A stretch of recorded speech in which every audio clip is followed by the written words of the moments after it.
There's a war brewing, and I'm not talking about the Middle East. We're talking about portal wars. Compass, Zillow, Redfin, EXP, all these companies making deals with Homes.com, Zillow, holding listings back, exclusive office listings, private listings. What the heck does this all mean for agents, buyers, and sellers in the real estate market?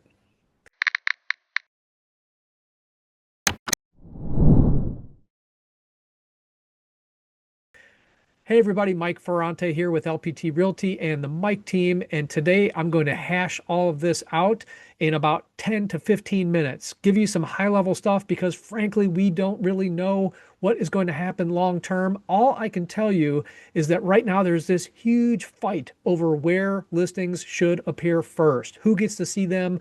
Whether brokerages can offer exclusive inventory on their websites, on certain third-party portals. Who's going to share? Are we going to fragment the industry to the point where buyers have to visit 5 different websites to see all the listings? What's going to happen to the MLS? Is that suddenly going to go away? I doubt it. But here's the thing. We as agents are sending listings to our buyers. We're promising sellers that we're going to market their properties effectively. Is it going to matter what company you're with as to whether or not you can broadcast your listings to certain third-party websites? Here's what I can tell you. That's a lot of questions. All I can tell you is that Compass acquired Rocket and Redfin, and now they have this whole package where they can say, we can do coming soon, we can do private exclusive, but you have to work with us. Zillow has teamed up with KW, Remax, Home Services of America, and someone called United Real Estate. And they're doing the same thing. And this is interesting because Compass and Zillow were in the throes of a lawsuit, which Compass just dropped. You've got EXP, Leo Pareja, love them, saying, look, that's all not good for the seller. And that's, spoiler alert, that's where I fall. I think all of this exclusive stuff is bad for sellers. I think it's also bad for buyers, frankly. I feel like the only entity that these deals are benefiting is the portals and the real estate companies and possibly the agents. Think about it. You guys have all heard the term pocket listing. And when I say pocket listing, does the hair on the back of your neck stand up a little bit? Do you feel like, ooh, that's got a negative connotation? Well, guess what? You're not alone. The term pocket listing usually means, oh, I'm holding this listing back in my pocket, and it's in my pocket and no one else's because I and I alone have the ability to sell it. So maybe there are companies, there's even a local regional company doing this now. Not going to say their name. It's kind of like Beetlejuice. We don't want to say Beetlejuice a third time, right? It benefits the company, possibly the agent, and not the buyers and sellers. My opinion, and also the opinion of some other leadership out there. So here's the thing. All right, here's what you need to know if you are watching from the sidelines, if you're in the business, if you're a buyer or seller. Like I said, those core deals have been made. You've got Compass, Rocket, Redfin, Zillow, KW, others, Remax, etc. You've got Zillow changing its standards enough so that Compass dropped their lawsuit because they were basically saying, look, if you're going to hold your properties off the market, we're not going to let you advertise your listings on our website, Zillow, which we know is still nearly half of all the real estate website for home buyers and sellers, right? That's where everybody goes. Like it or not, the big Z is still nearly 50% of all of the real estate website traffic.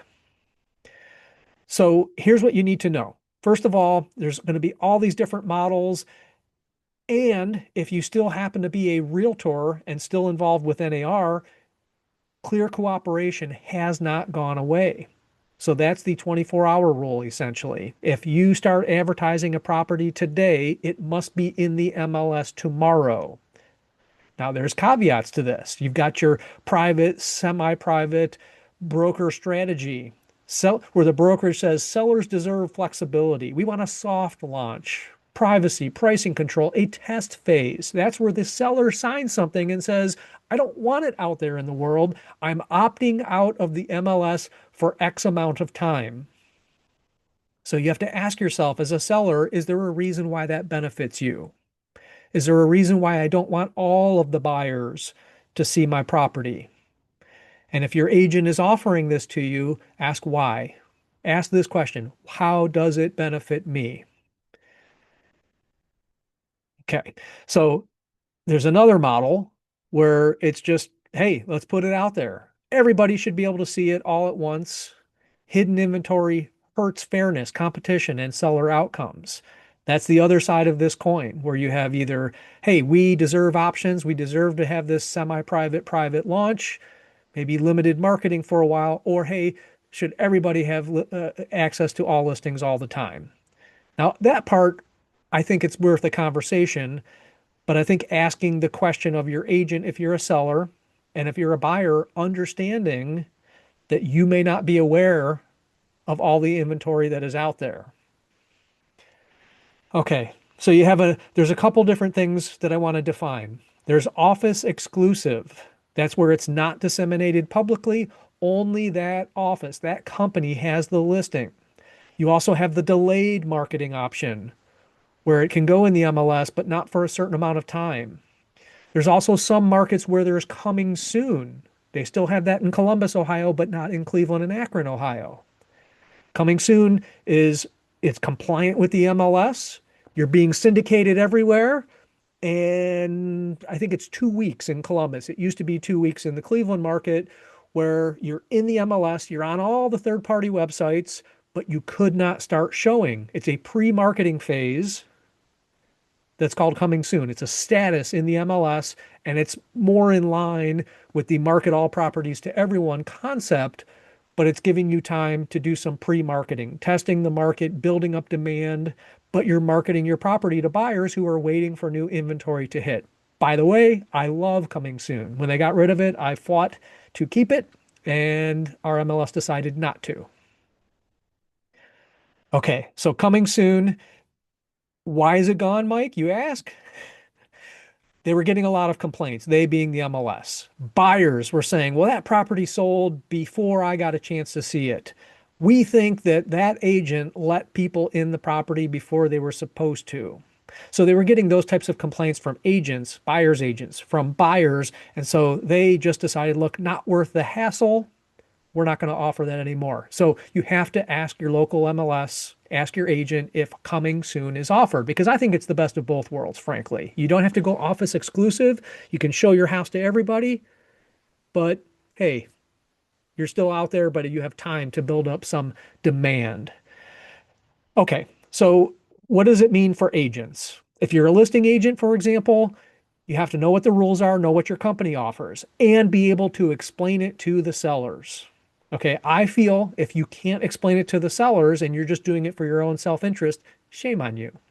If you're a buyer's agent, how do you educate your buyers? You better understand this stuff because they're going to ask you, hey, I'm looking at the MLS and I just found this property on so-and-so's website who's offering a office exclusive and 123 Main Street is only available here. I can't find it anywhere else. So as a buyer's agent, you darn well better be able to explain this to your buyers. And you better figure out a way to be able to show them all of the available inventory. I don't have that answer, but I'm going to save something for the very end here because I think the answer is coming soon. Not coming soon as in the status, but very soon we will have an answer for this and it's going to make all of this irrelevant. What the heck could that be?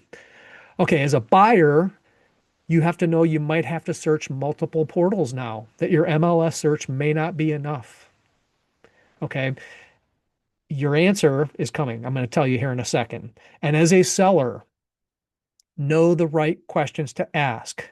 Are you showing my listing, my property? Are you maximizing it? Or are you of the opinion that having some limited marketing, some office exclusive or like a soft launch type phase benefits you in some way?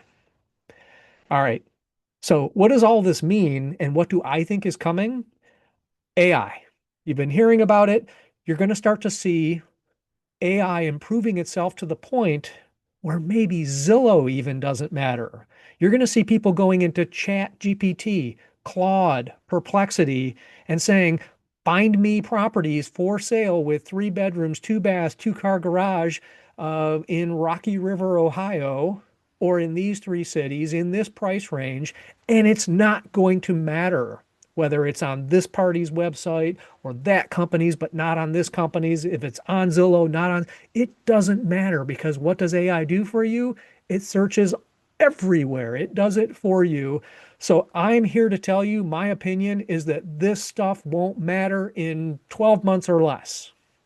So yeah, they're all posturing right now, but the bigger play is AI here, guys. So anyway, that's what I have for you. I wanted to give you a real quick summary of what's going on. You're probably hearing about this in the news saying, well, who cares if this company is making a deal with this company and listings will be here but won't be here. Guys, you should stay up on this, especially if you're an agent, buyer, or seller. Watch the news or just, hey, come back here. So again, Mike Ferrante here. Go to 21mike.com, click that button there, schedule an appointment with me or someone on the team. And regardless of where you're watching this, like, subscribe, join us for our trainings. We do content like this all the time. And if you're an agent, hit me up. I'm at LPT Realty now. There it is right there. Awesome new company. Happy to talk about it. And Mike at 21mike.com is my email address. Take care, everybody. Have a great rest of your week.